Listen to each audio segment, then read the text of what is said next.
On the 15th of November 1968, the Irish Rose left the port of Dublin on its way to West Africa. The ship carried a load of food and other supplies for the victims of the Nigeria-Biafra War, and its cargo included milk powder, salted fish, potato flake, tin meat, blankets, clothing and medical supplies, all of them donated by the people of Ireland.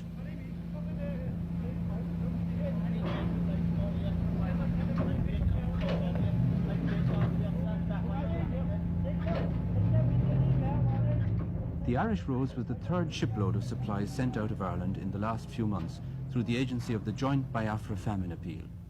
The Irish contribution has been a part, and a very important part, of the stream of goods and money that have been channeled into Biafra through the nightly airlift. It's no exaggeration to say that during the past 6 months, these night flights to Uli and the ships that provisioned them have kept a whole people alive.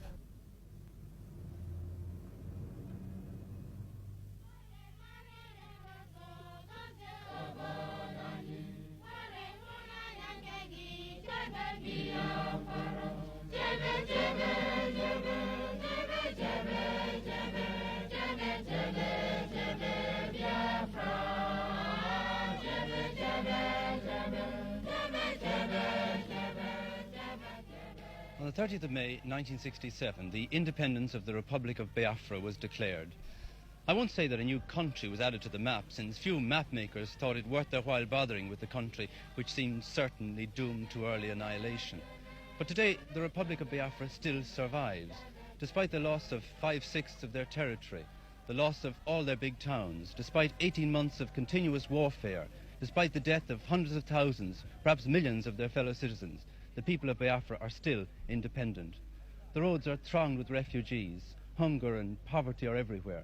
One thing alone remains undiminished: the sheer naked will to survive. Every aspect of life in Biafra today is dominated by the fact of war. At Esnahita, for instance, Mass is usually said in the open air. The church is far too small to hold the congregation, especially since everyone wants to attend the earliest Mass for fear of the bombers that come over as soon as the sun is fully risen. Today is a feast of Our Lady, and there's especially large attendance. The sermon is in praise of the Mary girls, the members of the Sodality of Our Lady. And our own Mary girls at the moment are engaged in just that type of work. Many of them are helping in the feeding centres. More than half of the people of Biafra are Christians, and among them Catholics form by far the largest group. The foundations of the church among the Igbo people were laid by an Irishman, Bishop Shanahan, in the early years of this century. His work was continued by other Irish priests and nuns, and they built up an impressive network of churches, convents and schools extending over the whole Igbo territory.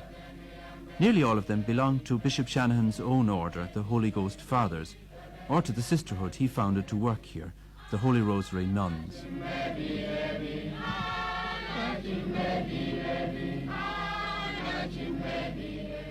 The outbreak of the war brought many problems for the missionaries. As the federal Nigerian troops advanced, the Igbo people fled in front of them, and the priests and nuns who had worked with the Igbos moved with them. Some of these displaced missionaries have since returned home, but enough have remained to ensure that all the missions and convents in Biafran-held territory are fully staffed. The emphasis of their work has changed greatly, however, and with all their schools and colleges closed, they find that most of their time is spent in bringing relief to the sick and hungry among their people.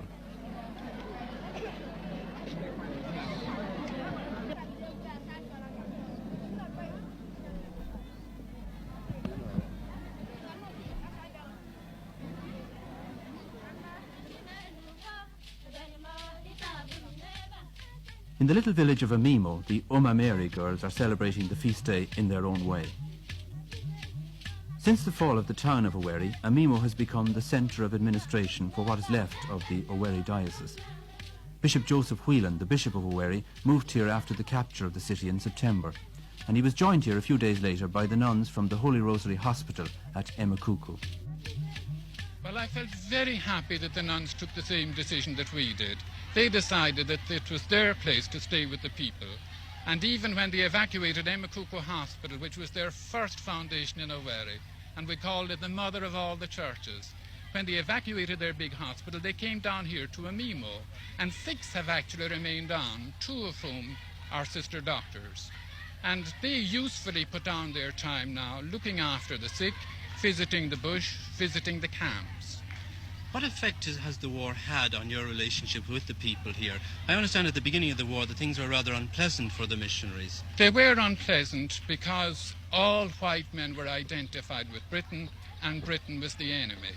But people soon began to see that we, the missionaries, were staying with our people, that we were anxious to help them, that we were a consolation to them. So they welcome us now, as you can see here today. And also, of course, you're a provider of food. Oh, we're our providers of food for them. We have our feeding centres, and we have helped in a big way to overcome the famine. When you left the Diocese of Owerri, or rather the town of Owerri, you left it at a time when it was very hopeful for the future, just building your cathedral. What were the circumstances of your leaving, actually? Well, the military circumstances were that our own army had no arms or ammunition to defend the town, so the town fell really without a shot.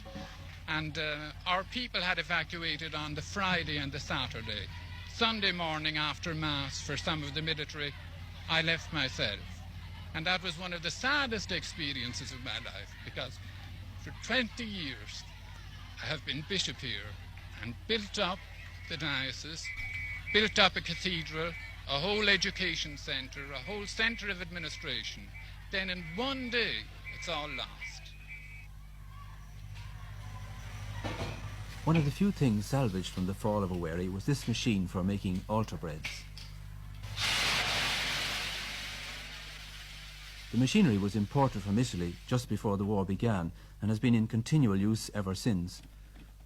The war has obviously made no difference to the deep faith of the Igbo people.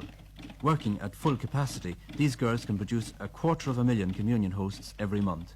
But even at that, they only barely manage to keep pace with the needs of the Owerri diocese, and the other 4 dioceses in Biafra have to provide their own supply.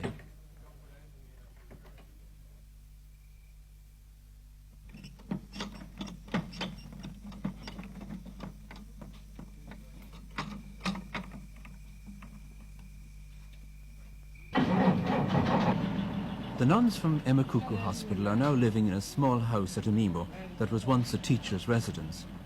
From here, the sister doctors set out each day to visit the refugee camps in the neighbourhood. In the last year, the population of Amimo has jumped from 12,000 to more than double that number, as the refugees have continued to flood into the district. The sisters, who are refugees themselves, can sympathise with their plight. Do you remember much of the journey? Was there tremendous congestion on the road? Well, for 2 days before we left in Makuku, the refugees were on the road day and night. Cars were absolutely whizzing past all night. Then most of the refugees were travelled by foot, as they say, or on bicycles. And it was usually a man wheeling the bicycle and a baby on the back, or the mother on the back with a baby on her lap and a baby on her back. And then another baby on the handlebars, and they usually had a goat or 2 attached to the back of the bicycle. And that was a steady stream all along. It was just pathetic. Even some of the mothers just couldn't take the whole of their families and lost some of the children on the way, because there was a lot of bombing these few days, you see. And they would be walking along the road, and the next thing the jet would come overhead, and everybody ran for bush, and in the scurry they often lost their children. And we got 2 of children that were just left behind like that on our way to Amimo. And you took them here and we kept took them here, as Father, and kept them for a while. We haven't got a hospital here now, we just do bush work. But we kept them for a while because we have a few beds in the boys' school. We keep bad patients. And when these children got a bit better, we moved them to Amibo Hospital. So you've been completely uprooted from your hospital and you've had to adjust to a Absolutely, new Father. kind of life. What are you doing here in Amimo? Well, we had to form our policy when we came to Amimo, you see, because there were 6 of us and we had been used to a very well-run hospital. We had a training school for general nurses and for midwives. And after much consultation with parish priests and the bishop and the welfare officers belonging to government, we decided that we would go in for social work and, village visitation in a big way. So we decided that we would first do this area of Mimo, which comprises of 5 villages, and each village has about 7 compounds, you see. And in each of these compounds there are, well, anything between 600 and 1,000 people. So we decided that we would see everybody in each compound, whole families together.